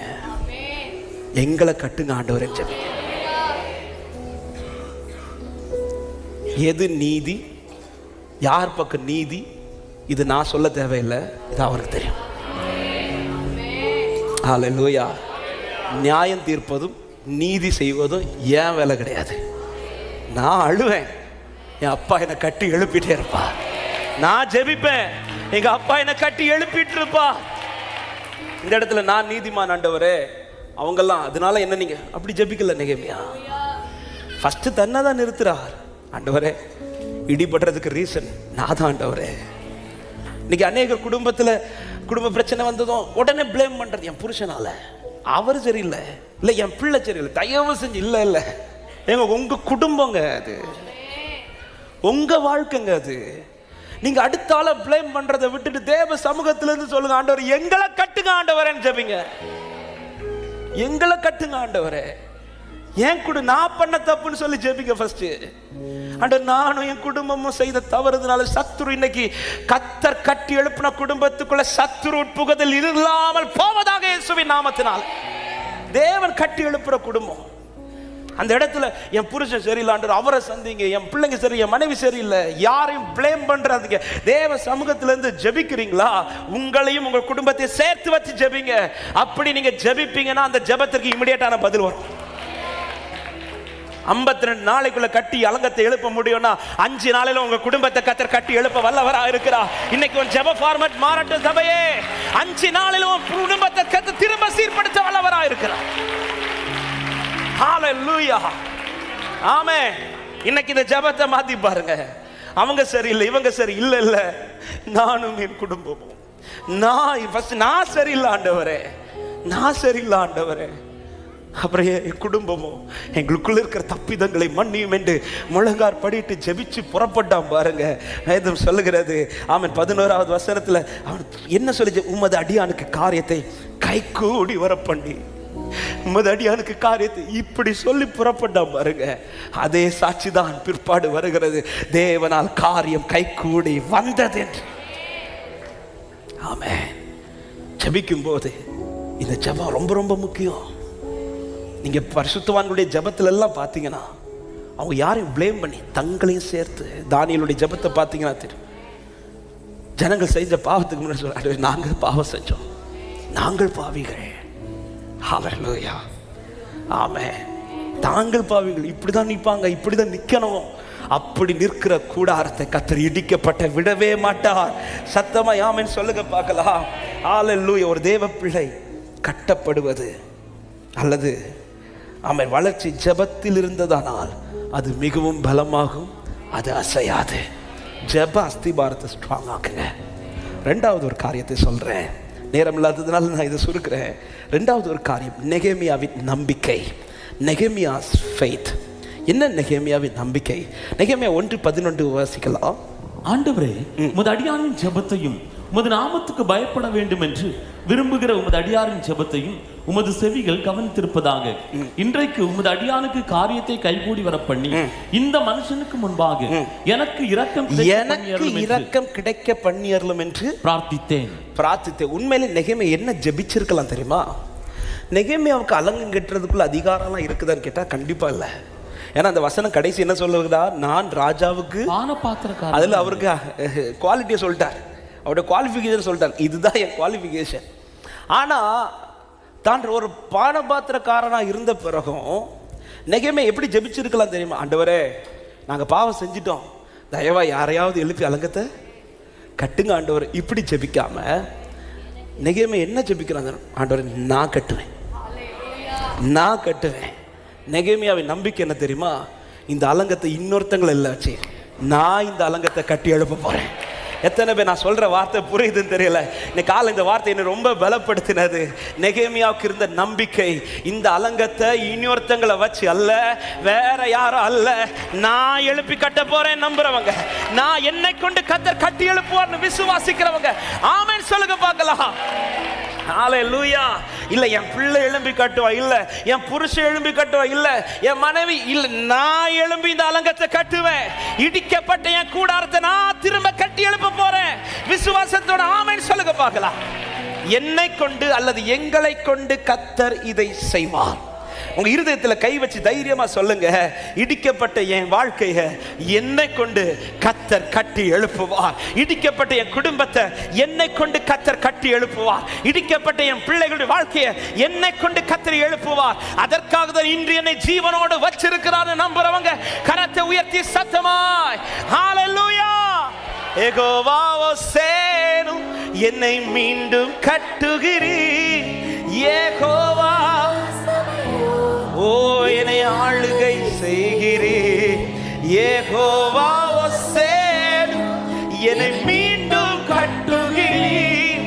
யெகோவா சபையோர் என்னை ஆளுகை செய்கிறீர். நீரில்லாமல் ஒன்றுமில்லையே. தள்ளாமல். கோலியாத்துக்கு முன்பாக மொத்த சேனை பயந்து இருக்கும்போது தாவீது அப்பதான் என்றாரா என்றாய். அந்த நேரம் பார்த்து கரெக்டா கோலியாத்து வர்றார். அவன் பேசுறதெல்லாம் கேட்டதும் தாவீது சொல்ற, நான் வந்ததுக்கு ஒரு முகாந்திரம், அவன் என்ன கொண்டுதான் இதுல ஒரு ரட்சிப்பை கர்த்தர் கட்டளையிட போகிறான்.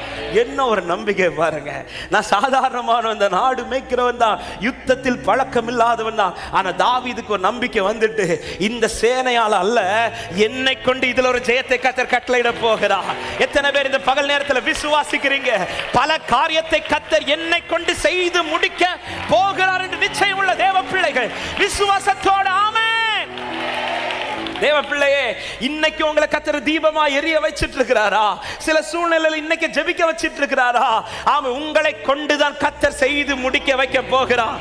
ஆமென். கிதியோன் நினைச்சாரா கிதியோன் மீதியானரை முடிப்பார்னு? ஆனா ஒரு நாள் ஆண்டவர் வந்து கர்வாலி மரத்துக்கு கீழே இருந்து சந்திச்சு கிதியோன்ட்ட சொல்றார், கிதியோனை ஒன்ன வச்சு நான் முடிப்பேன், ஒன்ன வச்சு முடிப்பேன். ஆமா, இப்படிப்பட்ட இடிக்கப்பட்ட சிச்சுவேஷன்ல உங்க குடும்பம் முழுவதும் இங்க இருக்குதான்னு கேட்டா எனக்கு தெரியல. ஆனா கிதியோனை போல உங்களை கர்த்தர் உட்கார வச்சு கர்த்தர் பேசிட்டு இருக்கிறார். உங்களை கொண்டு மீதியானரை முறியடித்து உன் குடும்பத்தை கர்த்தர் திரும்ப கட்டுவார்னு விசுவாசிக்கிறவங்க நல்ல கைகளை தட்டி ஹalleluya. என்னை கொண்டு கர்த்தர் செய்வார், என்னை கொண்டு கர்த்தர் செய்வார். பக்கத்துல கை கொடுத்து உங்களை கொண்டு கர்த்தர் செய்வார் சொல்லுங்க. ஆமென். உங்களை கொண்டு செய்வார். சத்துரு இடிக்க எடுத்த நாளை விட கர்த்தர் உங்களை கொண்டு கட்டி எழுப்புகிற நாள் சீக்கிரமா. ஹalleluya. என் வாழ்வை இடிக்கும் சத்துருவை காட்டிலும் என் வாழ்வை கட்டும் தேவன் பலமுள்ளவர். சத்துரு இடிக்க எடுத்திட்ட காலத்திலும் வேகமாய் என்னை இந்த வார்த்தை சொல்லும் போது, அன்பான நெகேமியாவே, அன்பான தாவீதே, அன்பான கிதியோனே, உனக்கு இருக்கிற இந்த பலத்தோட புறப்படு. உன் ஜெபத்தின் அஸ்திபாரத்தை அதிகப்படுத்து. உன் ஒருவனை கொண்டு மீதியானியரை கர்த்தர் முறியடித்து உன் இளங்கத்தை கர்த்தர் திரும்ப கட்டி எழுப்புவார். ஹalleluya. வலது கரத்தை உயர்த்தி சொல், இடிக்கப்பட்டது கட்டப்படும். சத்தமாக, இடிக்கப்பட்டது கட்டப்படும். எவரும் இனி இடிக்காதபடிக்கு கட்டப்படும். ஆமென். ஹalleluya. நெகேமியாவுக்கு இருந்த நம்பிக்கை, என்ன கொண்டு கர்த்தர் செய்வார். யாரையாவது கொண்டு செய்யுங்க, என்னை கொண்டு. ஆண்டவரே, என் கண்ணு இடிக்கப்பட்டதை பார்த்துச்சு, இனி என் பிள்ளை எழும்பு இல்லை, என் சொந்தத்தில் ஒருத்தங்க வந்து இல்லை, யாரோ ஒருத்தங்க இல்லை, நான் கட்டி எழுப்பு. ஆண்டவரே, என் வாழ்க்கையை நான் கட்டி எழுப்பு. கர்த்தர் என்னை கொண்டு செய்வாராக. ஆமென் சொல்லுங்க பார்க்கலாம். மூன்றாவது நெகேமியாவின் வாழ்க்கையில இந்த அலங்கம் கட்டப்பட ரீசன், நெகேமியாவின் நோக்கம், நெகேமியாவின் ஃபோக்கஸ், அல்ல பர்பஸ். 3 நோக்கமாக இருந்தா. ஒன்று, கட்டி முடிக்கிறதுல நோக்கம். நெகேமியா எதுல ஸ்ட்ராங் ஆயிட்டார்னா, இதை கட்டாம நான் முடிய மாட்டேன், இது கட்டாம என் பாதை முடியாது, இதை கட்டாம நான் பின்வாங்க மாட்டேன். அதனாலதான் பார்த்தீங்கன்னா நெகேமியா இந்த காரியத்திற்காக கை வைக்க தொடங்குறதுமே சத்துருக்கள் அப்படி வராங்க. சன்பிலாத்து தோபியாவும் எழும்பினவர்கள் எல்லாருமே அவனை விட வல்லவர்கள் தான், எழும்பின எல்லாருமே அவனை விட பலவான்கள் தான். ஆனால் இத்தனை சத்துருக்கள் எழும்பினதும் நெகேமியா ஒரு இடத்துல கூட பின்வாங்கல. என் நெகேமியாவுடைய ஃபோக்கஸ், கட்டணும்னு வந்துட்டேன், கட்டி முடிக்காம விட மாட்டேன். ஹalleluya. இந்த அலங்கு இடிக்கப்பட்டிருப்பது தேவ சித்தம் அல்ல, கட்டப்பட்டதான் தேவ மகிமைனா. கட்டி எழுப்புறது வர என் ஜெபத்தை விட மாட்டேன், இந்த காரியத்தை நான் விட மாட்டேன். ஆமென் சொல்லுங்க பார்க்கலாம். ஹalleluya.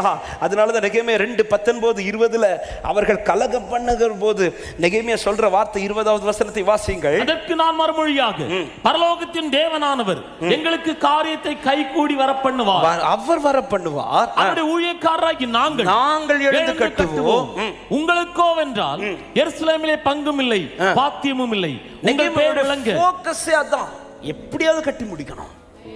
ஆமா, இடிக்கப்பட்டு வாழ்க்கை இடிக்கப்பட்டிருக்குதா, குடும்பம் இடிக்கப்பட்டிருக்குதா, தேவ பிள்ளையே நிர்விசாரமா அப்படியே விட்டுறாதீங்க. கட்டி எழுப்ப முடியாது என்று அல்ல, கட்டி எழுப்ப முடியாதுன்னா இன்னைக்கு உங்க காது கேட்க இந்த வார்த்தை வந்திருக்காது. கட்டி எழுப்ப முடியுங்கிறதுனால தான் கர்த்தர் பேசிட்டு இருக்கிறா. ஹalleluya. இன்னும் ஹோப் இருக்கு, இன்னும் இந்த காரியத்துல நம்பிக்கை இருக்கு. உங்க ஜெபத்தை அஸ்திபாரத்தை மட்டும் ஸ்ட்ராங் ஆக்கிருங்க. அதே நேரத்தில் கட்டி எழுப்பாம ஆண்டவரே காரியத்திலிருந்து கை எடுக்க மாட்டேன்ப்பா, இது முடிக்காம எனக்கு இன்னொரு வேலை கிடையாது, இது கட்டி எழுப்பப்படாம எனக்கு இன்னொரு வேலை வேண்டாம் ஆண்டவரே, முதல்ல என் வாழ்க்கை கட்டி எழுப்பப்படுவதாக, உங்க மகிமைக்கு கட்டி எழுப்பணும். ரெண்டாவது, நான் வேகமாய் சொல்லி முடிக்கிறேன், கட்டி முடிப்பதில் நோக்கமா இருக்கிறான். ரெண்டாவது, இனி இடிக்கப்படக்கூடாது, இது அவனுடைய ஃபோக்கஸ். அதனால அவன் எப்படி கட்டுகிறான் பாருங்கள். 3வது அதிகாரத்தை நீங்க வீட்டில் போய் படிச்சீங்கன்னா ஒவ்வொரு வசனத்துக்கு முடிவில் இப்படி சொல்லப்பட்டு, முதல்ல 3வது வசனத்தில் சொல்லப்பட்டிருக்கிறது, அதற்கு கதவுகளையும் பூட்டுகளையும் தாழ்பாள்களையும் போட்டு, அதாவது ஒவ்வொரு வேலையும் வந்து நேர்த்தியாக செய்கிறது மட்டுமல்ல. 4வது வசனத்திலேருந்து நீங்கள் ஒவ்வொரு வசனத்தின் கடைசி வார்த்தையை படிச்சிங்கன்னா தெரியும், அவர்கள் பழுது பார்த்து, அதாவது அலங்கம் கட்டணும், சும்மா கட்டுவோம் அப்படி கட்டாமல் எங்கெங்க கரெக்ட் பண்ணணுமோ அதை கரெக்ட் பண்ணி கட்டுறாங்க. ஏன் இப்படி பார்த்து பார்த்து கரெக்ட் பண்ணி கட்டுறாங்கன்னா, நெகேமியாவுக்கு இருந்த ஏக்கம், இனி இது இடிக்கப்படக்கூடாது, ஒருக்கா இடிக்கப்பட்டாச்சு, இனி இடிக்கப்படக்கூடாது. இடிக்கப்படக்கூடாதுன்னா எந்த இடத்துலையும் பழுது இருந்துடக்கூடாது. ஸோ பழுது பார்த்து பார்த்து கட்டுறாங்க, எங்கெங்க கரெக்ட் பண்ணோம், எங்கெங்க கரெக்ட் பண்ணோம். அப்போ கட்டுகிற நெகேமியா எதில் உறுதியாக இருக்கிறோன்னா, எந்தெந்த இடத்துல சரி செய்யணுமோ அதை நம்ம சரி செய்யணும். எந்த பகுதியில் என் குடும்பம் சரி செய்யப்படணுமோ சரி செய்யணும். கர்த்தர் அதை உணர்த்துவார். இதில் நீ பழுது பார்க்க வேண்டியது இருக்குது, இந்த காரியத்தில் பழுது பார்க்கணும், இந்த காரியத்தில் கொஞ்சம் திருத்தணும். அதை திருத்தாமல் நான் கட்டுறது வேஸ்ட். இந்த வார்த்தையை நான் ரிப்பீட் பண்ணுறேன், பழுது பார்க்காமல் நான் கட்டி அலங்கத்தை கட்டிடலாம், ஆனால் திரும்ப இடிக்கப்பட வாய்ப்பு இருக்கு. சத்துரு இனி இதில் கை வைக்கக்கூடாதுன்னா அதில் எந்த பழுதும் வந்துடக்கூடாது. நீங்கள் இந்த 3வது அதிகாரத்தை வீட்டில் போய் ஃபுல்லாக படிங்க. பழுது பார்த்து கட்டினார்கள். ஒவ்வொருத்தரும் தங்களுக்கு கொடுக்கப்பட்ட டியூட்டியில் எதை ஃபர்ஸ்ட் கரெக்ட் பண்ணிட்டு செய்கிறாங்க. இந்த காரியத்தை கரெக்ட் பண்ணாமல், இந்த காரியத்தை ஆயி பட்டணத்தில் போயிட்டு வந்ததுமே விழுந்தார்களே, உடனே யோசுவா தேவ சமூகத்தில் விழுந்து கதறி எதை கரெக்ட் பண்ணணுமோ அதை கரெக்ட் பண்ணுறாங்க. ஆகான் செய்த ஒரு தவறுதுனால அவங்களுக்கு எரிகோவை ஜெயிக்க முடிந்த ஜனத்துக்கு ஆயி பட்டணத்தை ஜெயிக்க முடியலை. ஆண்டவர் உணர்த்துறா, அதை கரெக்ட் பண்ணாமல் திரும்ப ஆயி பட்டணத்துக்கு போகலை, கரெக்ட் பண்ணிட்டு போறாங்க பாருங்க. அதே கூட்டத்தை கதை ஜெயிக்க வைக்கிறார். ஒரு முறை விழுந்தது போதும், ஒரு முறை இடிக்கப்பட்டது போதும், இனி கட்டப்படும் போது சபையே நீ இடிக்கப்படாதபடிக்கு கட்டப்படுவாயாக. ஆண்டவர் சமூகத்தில் இருந்து ஆண்டவர் எங்க ஆண்டவரை கரெக்ட் பண்ணணும், எதை ஆண்டவரை திருத்தணும், ஆண்டவர்கிட்ட கேளுங்க, உட்கார்ந்து ஜெபிங்க, ஆண்டவர் சமூகத்தில் கண்ணீர் வடிங்க. கத்தை சூப்பராக கைட் பண்ணுவார். எந்த பகுதியில் மாற்றணும், இது உன் கூடாரத்தில் இருக்கிறது சரியில்லை, இதை மாற்றுன்னு சொல்லுவார். இது உன் கூடாரத்தில் நீ இப்படி பண்ணிட்டு இருக்கிறது சரியில்லை, இதை மாற்றுன்னுவார். கத்தர் கைட் பண்ணுவார். அவர் கரெக்ட் பண்ணும்போது நம்ம எஸ்ன்னு சொல்லிட்டு கை வச்சிடணும். ஹல்லேலூயா. அந்த இடத்துல எனக்கு இது பிடிக்கும் ஆண்டவரே, அதனால இது இப்படியே வச்சு அப்படியெல்லாம் கட்ட விட மாட்டார். அப்படி கட்டுறதுக்கு அடுத்த நாள் கேரண்டி கிடையாது. கத்தர் மகிமைப்படணும்னா சீயோனே நீ இடிக்கப்படாதபடி கட்டி எழுப்பப்பட்டிருக்கணும். பழுது பார்த்து கட்டினார்கள், இனி இடிக்கப்பட்டக்கூடாது, இனி இடிக்கப்பட்டக்கூடாது. 3வது ஒரே ஒரு வார்த்தையை சொல்லி ஜெபிக்கிறேன். 3வது அவனுடைய ஃபோக்கஸ் எதில் இருந்து தெரியுமா? ஆமென். நெகேமியா கட்டி எழுப்புறான்னு சொல்லக்கூடாது, கர்த்தர் காரியத்தை. அதன் அர்த்தம் என்ன? ஆண்டவருக்கு முழு மகிமையும் கொடுப்பதில்ல. நெகேமியா இந்த வார்த்தை சொல்லும் போதே ஒரு வார்த்தை அன்பாக சொல்கிறேன். உங்கள் பர்சனல் லைஃப்லேயும் சரி, உங்கள் குடும்பத்திலையும் சரி, ஒரு காரியத்தை செய்யும் போதும், ஒரு காரியத்தை நடப்பிக்கும் போதும், இது ஆண்டவருக்கு மகிமையான்னு மட்டும் பாருங்க. மகிமை உங்களுக்கு பிடிச்சது, உங்களுக்கு நல்லதுன்னு தெரிஞ்சு எல்லாத்தையும் செய்யாதீங்க. இந்த வார்த்தையை பேசும்போது அன்போடு பேசுகிறேன். எல்லாத்தையும் வாங்கி தலைக்கு மேலே வச்சுட்டு நீங்கள் இடிக்கப்படுகிற நிலை அல்ல. கர்த்தர் எது தருகிறாரோ அதை சந்தோஷமாய் வாங்கி கொள்ளுங்க. அது உங்களுக்கு மகிமையும், அது கர்த்தருக்கு புகழ்ச்சியும் உண்டாகி கொண்டே இருக்கும். நெகேமியா ஃபோக்கஸ், ஆண்டவரே நெகேமியா பேருக்கு இல்லைப்பா, உங்கள் மகிமைக்கு.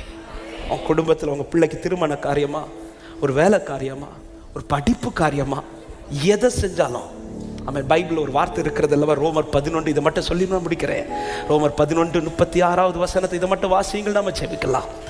சகலமும் அவராலும் அவர் மூலமாயும், அடுத்த வார்த்தை அவருக்காகவும், இதை மறந்துடவே கூடாது. சகலமும், இந்த சகலமுங்கிறதுல நான் வருவேன், என் குடும்பம் வரும், என் பிள்ளைங்க வரும், என் நன்மைகள் வரும், என்னுடைய எல்லாமே அடங்கும்.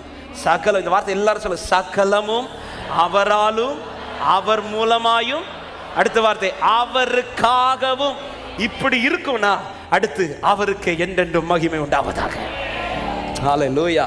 ஒரு காரியத்தை நடப்பிக்கும் போது இந்த வார்த்தையை அன்போடு சொல்லி நான் முடிக்கிறேன். எதை செய்யும் போதும் ஆண்டவர் இது உங்களுக்கு மகிமை, ஆண்டவரே உங்களுக்கு மகிமை இல்லாத எதுவுமே என் கூடாரத்தில் வேணாம். ஒரு பொருள் வாங்குறதா இருந்தா கூட அவருக்கு மகிமையான்னு பாருங்க. உங்க கூடாரத்தில் அவருக்கு மகிமை இல்லாத எதுவும் வராதிருப்பதாக. இடிக்கப்பட்டது போத நெகேமியாவே, எழுந்திரு, உன் அஸ்திபாரத்தை உறுதிப்படுத்து, உன் அலங்கம் திரும்ப கட்டி எழுப்பப்படும். கர்த்தர் சீயோனை கட்டி தமது மகிமையிலே வெளிப்படுவார்.